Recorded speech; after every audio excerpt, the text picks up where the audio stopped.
اعوذ باللہ من الشیطان الرجیم بسم اللہ الرحمن الرحیم۔ السلام علیکم محترم ناظرین، آج میں آپ کے لیے بے حد خوبصورت سا واقعہ لے کے آئی ہوں جو کہ ایک کوے کا ہے۔ تو چلیے شروع کرتے ہیں، لیکن اس سے پہلے اگر آپ ہمارے چینل پر نئے ہیں تو ویڈیو کو لائک شیئر اور چینل کو سبسکرائب کر دیں۔ یہ کہانی ہے ایک کوے کی جو ہوش پاش رہتا تھا، کھاتا پیتا تھا اور اپنی زندگی کو انجوائے کرتا تھا، اور رات کو کسی بھی درخت کے سائے میں اپنی رات بسر کر لیتا تھا اور صبح پھر زندگی کو انجوائے کرنے لگ جاتا تھا۔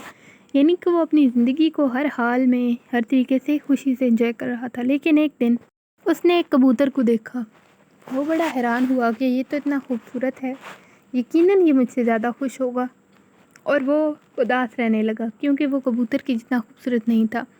آخرکار ایک دن وہ کبوتر کے پاس گیا اور اس سے بولا کہ یار تم تو بہت خوبصورت ہو، تمہارا رنگ اتنا پیارا ہے، سفید ہو، تم تو ہمیشہ خوش رہتے ہوگے کیونکہ تم تو بہت پیارے ہو۔ تو کبوتر نے کہا کہ پہلے میں بھی خوش رہتا تھا، لیکن ایک دن میں نے طوطے کو دیکھا تو میں نے دیکھا کہ اس کے پاس تو دو رنگ ہیں اور وہ مجھ سے بھی زیادہ خوبصورت ہے، تو مجھ سے زیادہ خوش تو طوطا ہے۔ یہ سن کر کوا طوطے کے پاس چلا گیا۔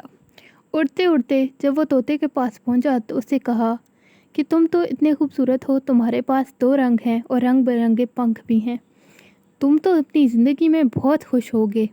تو طوطا بولا ہاں، میں بھی یہ ایک وقت تک سوچتا تھا کہ میں بہت پیارا ہوں، خوبصورت ہوں، لیکن جب میں نے مور کو دیکھا تو میں نے دیکھا کہ وہ تو مجھ سے بھی زیادہ خوبصورت ہے، اس کے اتنے رنگ برنگے پنکھ ہیں، اس کے بعد اب میں خوش نہیں ہوں، بلکہ میں چاہتا ہوں کہ میں بھی مور جتنا خوبصورت ہوتا۔ یہ بات سن کر کوا وہاں سے چلا گیا اور مور کے پاس چلا گیا۔ مور چڑیا گھر میں رہتا تھا، پنجرے میں قید ہوتا تھا۔ بہت سے لوگ اسے دور دور سے دیکھنے آتے تھے، اس لیے کوے نے تھوڑا انتظار کیا، اور جب اس کی باری آئی تو وہ مور سے ملا اور اس نے مور سے کہا تم تو بہت خوش ہوتے ہوگے، تم بہت خوبصورت ہو اور بہت سارے لوگ تمہیں دیکھنے بھی آتے ہیں۔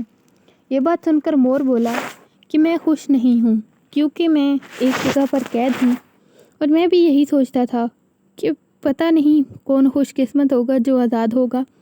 تو جب میں نے پورے چڑیا گھر پر نظر دوڑائی تو پھر مجھے پتہ چلا کہ ایک کوا ہی ہے جو آزاد ہے اور اسے کوئی بھی پکڑ کر نہیں لاتا اور پنجرے میں قید نہیں کرتا۔ تو پھر مجھے لگا کہ کوا سب سے زیادہ خوش قسمت ہے۔ یہ کہانی ایک نارمل کہانی تھی، فرضی، لیکن یہ ہماری زندگیوں میں بہت زیادہ عام ہو چکی ہے۔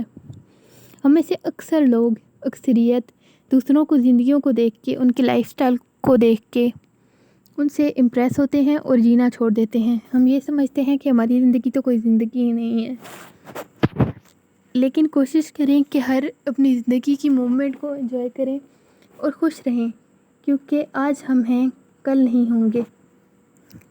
ہر کسی کی لائف اللہ تعالیٰ اس کے حساب سے ہی اسے دیتا ہے، اور ضروری نہیں جو دیکھنے میں اچھا لگ رہا ہو، جس کا لائف سٹائل اچھا لگ رہا ہو، وہ اتنے ہی سکون میں ہو، اور اگر آپ کے گھر میں سکون ہے تو اس سے بڑھ کے کوئی نعمت نہیں۔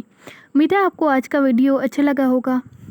اگر پسند آئی ہو تو ویڈیو کو لائک شیئر اور چینل کو سبسکرائب کر دیں۔ ملتی ہے اگلی ویڈیو میں، تب تک کے لیے اللہ حافظ۔